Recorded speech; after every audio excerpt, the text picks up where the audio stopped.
Many years before I inherited this machine shop from my grandfather, I did get to dip my toes into the world of machining. And by dip, I mean full-on dive. I joined my college's Formula SAE student race car team. Our job was not only to design, but also to build and race a quarter-scale Formula 1 style race car in a global competition. I remember many long hours in the campus machine shop working on everything from weldments to carbon fiber, and of course many machine components. Now, 8 years later, I find myself with a machine shop, a little bit more knowledge, and some excess production time. So, what better way to leverage that than to help my old team out and make some race car parts?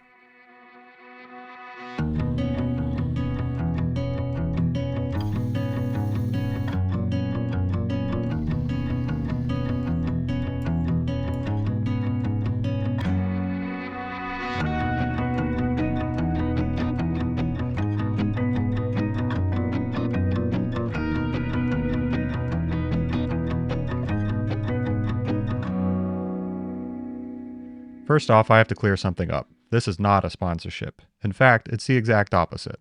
I mentioned before that Formula Kentucky not only designs, builds, and competes, but they also have to raise all their funds, materials, parts, everything. I remembered what a struggle this was during my time on the team, so I reached out to see if they had anything I could help with. And sure enough, they did. They gave me many options to choose from, but I was especially drawn to the front wheel spindles. You know, because of all the glorious lathe work they would involve.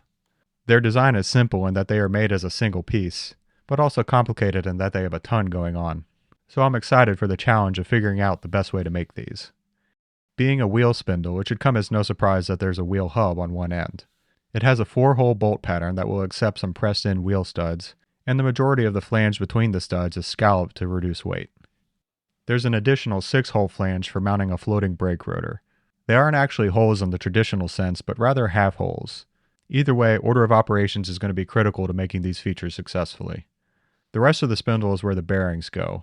Included is a straight shaft for the tapered roller bearings to mount on, and the end has an M55x2 thread for the bearing preload nut. I went ahead and ordered one of these just to be sure the fit comes out perfect. Continuing the theme of reducing as much weight as possible, a significant amount of the internal diameter also gets bored out. And both spindles will be made from lightweight 6061 T6 aluminum. This massive slug is actually a pretty cool part of this story. Entirely independent of talking with the team, a very generous subscriber named Craig offered to donate some raw materials to the channel. Turns out Craig owns a high-end CNC shop called Machine Time in Nicholasville, Kentucky, just a stone's throw away from the University of Kentucky. Small world. Anyway, Machine Time was a very impressive facility to visit, and Craig was more than happy to donate such a large blank, knowing it was also supporting the student race team. He even gave me enough to make 3 spindles, you know, just in case. With one blank cut to length, it's time to get started. Because there are features on both ends, I'll have to flip this at some point. But if ever there's a chance to screw something up, I like to do it early. I'm going to start with the threaded side since that seems like the riskiest feature on this part. Naturally, the first cuts are just to clean up the saw marks on the end.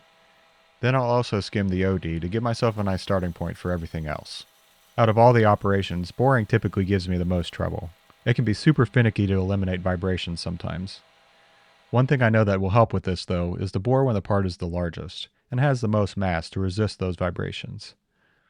The second thing that helps is to use the largest boring bar possible.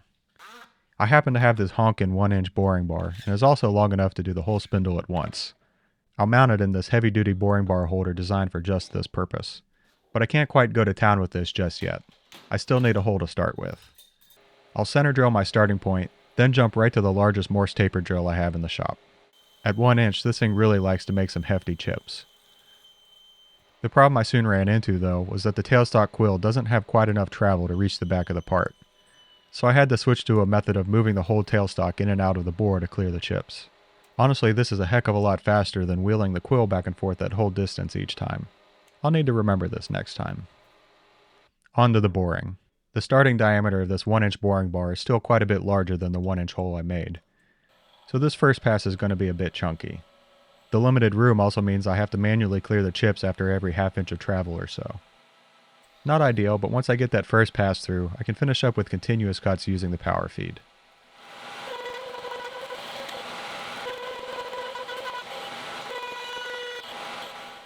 Well, that doesn't sound very good. It seems the larger the bore gets, the louder the chatter is. I tried adjusting several things to help compensate for this, including different speeds and feeds and tool heights, but the only scenario that didn't result in this thing screaming its head off was a super light cut around 5 thou deep, which at least is promising for getting a nice finish on the last pass. It just means that I either have to take something like 100 passes to get there, or just listen to this thing yell at me for a bit while I take it to diameter. I'll take the quick option. That didn't go exactly to plan, but in the end the finish looks really good. Next is the outside. This gets turned down to accept the tapered roller bearings, so I'm looking at some serious material removal. Aluminum is typically an annoyingly stringy material to turn, but that isn't the case when you take super aggressive cuts like this. Only downside of this is that these lava-hot chips start spewing all over the shop and myself. But nothing a junk piece of cardboard can't deflect. I'm getting kind of close to the final diameter, so I'll start taking lighter passes and also clean up the back face. Then let this thing cool down for a bit before taking the final measurements. The diameter has a relatively tight tolerance window of only a couple thou, so I want to make absolutely sure I don't overshoot this.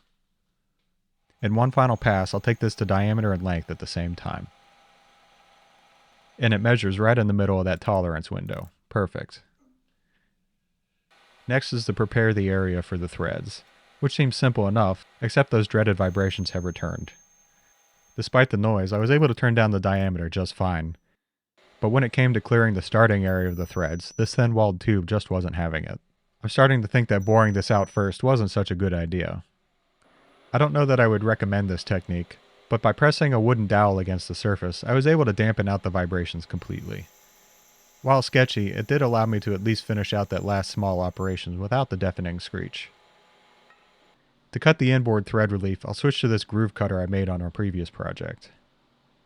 And weirdly enough, not a hint of chatter this time. Don't get me wrong, I'm not complaining, just thoroughly surprised. Alright, with that prepped, I'm ready to move on to the threads. To cut these, I'll be using one of my new favorite techniques. By flipping the threading tool upside down on the holder, I can then run the lathe in reverse to cut the thread. This has the advantage of feeding the tool away from the work, which can be a little less hectic, especially when cutting metric threads like this.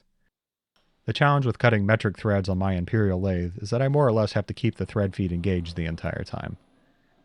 After taking a scratch pass and verifying the pitch is correct, I can begin taking cuts 5 thou at a time, backing the cross slide out and reversing to the starting point inboard of the spindle before setting up for the next cut. Technically I can disengage the feed, I just have to pick it up in the exact same spot when I reverse direction. But with the VFD set up on my lathe, it's easy enough to bring the tool back into position each time without crashing. When I start to feel the spindle nut engaging, I back the passes down to 1 thou at a time, and work my way in until the nut just fits the threads. Perfect. That takes care of all the risky stuff, so I'm optimistic that the rest of this will go more smoothly. The next job is to hog out the material between the wheel and rotor flanges. There are some special fillets in here that I'll get to shortly, but to remove the bulk of the material, I'll start with this button insert cutter, which of course requires me to boot one of my other tools out of a holder. After making 6 more of these holders, I really thought I was done with this game. To guide this roughing operation, I'll scribe lines on each side marking my boundary. These aren't the final dimensions, but rather leave extra material to form the fillets I mentioned earlier. Alright, here it goes.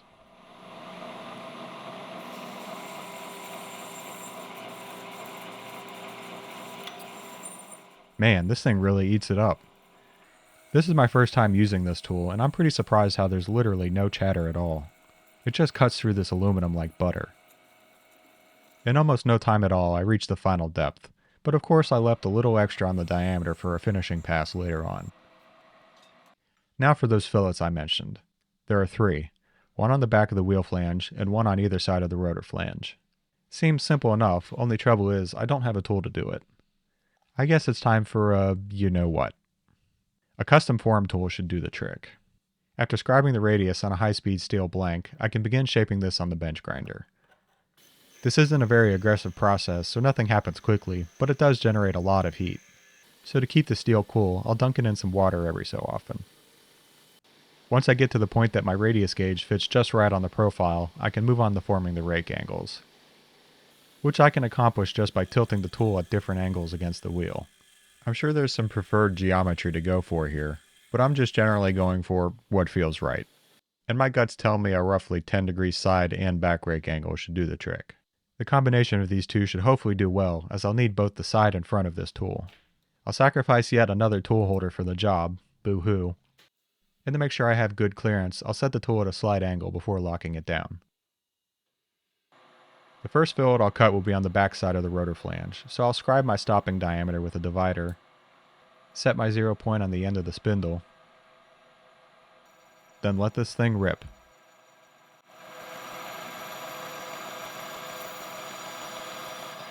Nice. Other than making a big annoying rat's nest, this thing cuts great. It gets a little angry near the middle where a large amount of the tool is engaging at once, so I just try to go quickly through this area. Getting close to the final dimensions, I bring in the depth micrometer to check the distance to the flange, and also check the diameter of the bearing lip with calipers before taking the finishing pass. This noisy tool actually left slight chatter marks on the fillet, so I'll cover the ways with the board and give these finished faces an emery cloth treatment. Thank goodness for sandpaper. The backside of the wheel flange goes just about the same, only slightly less noisy as the material is a lot better supported here. Now for the final fillet on the front side of the rotor flange. This is opposite-handed from the other two, meaning that my special cutter will not work. But rather than make an entirely new tool for one operation, I'll just flip this one upside down in the tool holder. Now I can run the lathe in reverse and cut the feature. Not ideal from a machine rigidity standpoint, but it seems to go okay. For the most part anyway. As the flange got thinner and thinner, the vibrations only got worse and worse. And again, I'm sure boring that ID first only exacerbated this. But luckily, I was able to finish out this last operation before it put up too much resistance. After some emery clothing and Scotch-brighting, this thing is looking super sharp and ready for some mill work. To drill and cut the rotor mounting features, I'll make use of one of my favorite tools, the rotary table. I'll get this set up on the mill and mount my infamous chuck adapter on here, then bring the chuck and spindle over from the lathe. Damn, I was worried this was going to be an issue. With the table lowered as far as it will go, there's just not enough clearance to get all the tooling I'll need in here. This does present somewhat of a problem, but fortunately in machining there's usually more than one way to skin a cat. It just may not always be the most elegant solution. I'll have to make do by mounting the chuck right to the mill table itself. Using some 1-2-3 blocks to elevate the chuck, I can clear the studs at the bottom, and then use some toe clamps to hold it all down. Not elegant, but it'll work. All of the coming features are dimensioned from the center axis of this spindle, so I'll use the coaxial indicator to find that center before zeroing the DRO. Now because I can no longer rotate the part to draw all the holes, the polar coordinates for each of these are not going to be very useful. So I first have to do a little bit of trig to convert all these locations to X and Y coordinates. Then I can get the center drill set up and spot drill for each of these 12 locations. 6 of these are for the rotor mounting themselves and come with a specified tolerance on the diameter. So to ensure I stay within that window, I'll ream these holes to dimension. First, of course, I have to drill each of the holes with an undersized drill, leaving about 15 thou in the diameter. Then I can bring the reamer in and finish these off. The last 6 holes are for the weight-reducing cutouts. And even with the extra diameter I've left on the flange, I can't drill these right to size without breaking through the edge and causing chaos. So I'll drill these out with the largest diameter I can before moving on to some more specialty tooling. To finish these off, I'm hoping to make use of the boring head. But I do have a small reach issue to contend with since the head has to stay up above the end of the spindle. Now my grandfather had a tendency to buy the right tool for every job. And fortunately, that desire of his comes to the rescue with this extra long boring cutter. It's literally the perfect length for what I need. So let's see if this is actually going to work.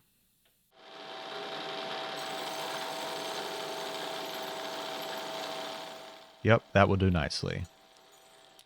From here, I can start working my way around to each hole in sequence, opening them up a little bit at a time, and adjusting the boring head between each round. Because of the interrupted cuts though, the quill feed ends up bouncing all over the place. But I quickly learned that snugging the quill lock slightly gives just enough resistance to keep the feed nice and smooth. When I get close to the final diameter, I take a couple spring passes through one of the cutouts before measuring. Looks like 31 thou left to go. I'll dial this offset in on the head, then work my way around one last time, taking 2 spring passes on each cutout to get them to the final diameter. Perfect. That went pretty smoothly actually. I do have one more operation on this flange before moving on though, and that is turning down the diameter on the lathe. After verifying there's no run out in the part from dismounting and remounting the chuck, I can move on to whittling away the flange. Surprisingly enough, the chatter I experienced before while turning this flange doesn't seem to be an issue now. It might just be a result of the direction I'm cutting.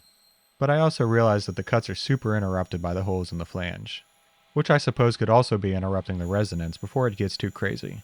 Whatever the case, it's running smooth now, and in no time the flange is at its final diameter. Before dismounting though, I'll give this a lick with emery cloth to deburr the edges, and also slightly file the areas the emery cloth didn't reach. Then that's it for this end. I'll need to remount this in the lathe to finish off the other side, which means switching to the 4-jaw chuck. And to protect the already finished surfaces, I'll drop my aluminum jaw guards on here before clamping onto the bearing area.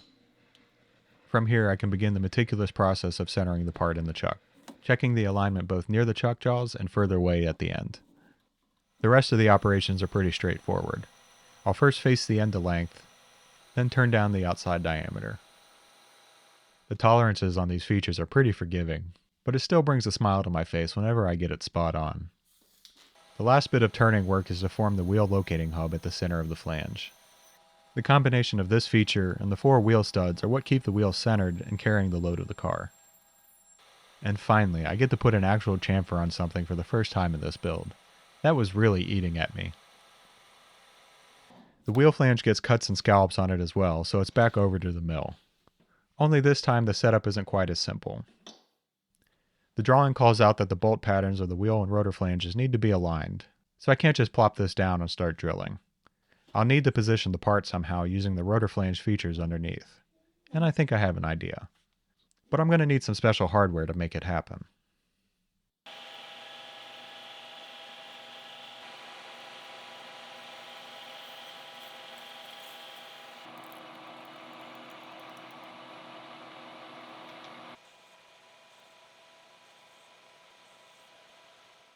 Alright, you might be picking up where I'm going with this, but in either case, let me show you. I can place each of these lugs on the rotor mount holes like so, and the top pins give me something to rest a parallel bar against. Then I can whip an elastic strap onto each side to hold it all in place. This gives me a straight reference edge that I can tram against with a dial indicator. Pretty neat, right? After tightening everything down, I can use the coax indicator to find the center once again, then move on to center drilling the 4 stud holes.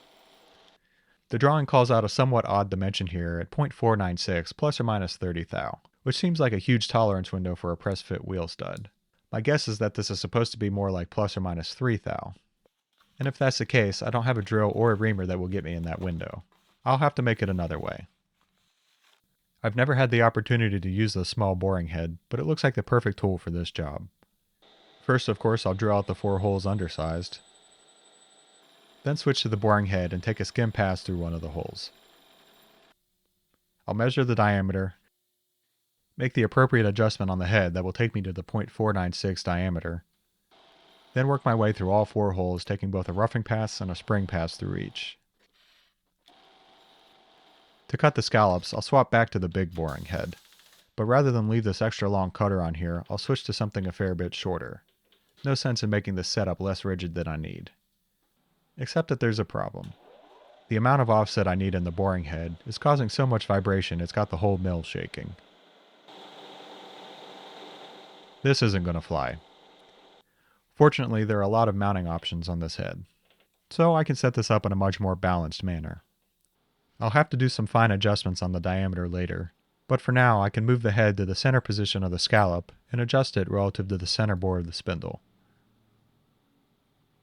Then I can begin taking cuts. Because of the tool orientation, I have to feed in from the side as opposed to up and down like you normally would with a boring head. And I also can't go all the way in all at once because of the boring head clearance. Once I get to the center axis of the scallop, I'll take one shallow cut, just enough to measure with calipers. My target is 0.64 inches, so I still have 20 thou left on the radius, or 40 thou on the diameter. I'll dial this difference in on the boring head, then continue cutting in from the side, but stopping 5 thou short of center, leaving just enough material for one vertical finishing pass to take this to the final radius. Perfect. Now it's just a matter of working my way around to all 4 sides and repeating the process. Though I have to point out the particular enjoyment I get from this pass in particular. That's all the machining complete, but I do have one last operation. The drawing calls out 1/4-inch rounds on the corners of the wheel flange.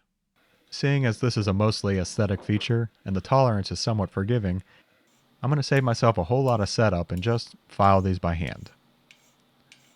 Mounted in the lathe gives a perfect work holding fixture for such a task. And with the radius gauge as a guide, I'm able to get all 8 corners to size in the time it would have taken me to even think of a more elaborate setup. Alright, that's one spindle down. For the most part that went really well, but there are a couple things I'll do differently this second time through. Firstly, I think a lot of the vibration issues I ran into resulted from boring the spindle first. So this time around, I'll wait until all the threads and flanges are cut to size before tackling the ID. The second thing I'm doing differently is with the boring operation itself. Rather than doing the whole depth at once, I'll reel the boring bar in and cut half the depth from one side and half from the other. This shorter stick out will reduce the vibrations in the bar significantly. Other than that, the rest of the operations are pretty much the same as before, and honestly, it's just as fun the second time through. It's truly an honor to be able to help out my old team again, and on such a critical component of this year's car. But in truth, when it comes to race cars, every component is critical. There's nothing more than what is needed, and also nothing less. I'm so pleased that I can make all their hard work and planning a reality. I don't ask for much, but if you'd like to help too, I'll leave a link in the description on how you can support Formula Kentucky. Or if you have an alma mater yourself, consider supporting that university's Formula SAE team as well.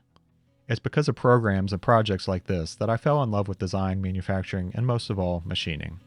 As always, thanks for watching, and see you next time.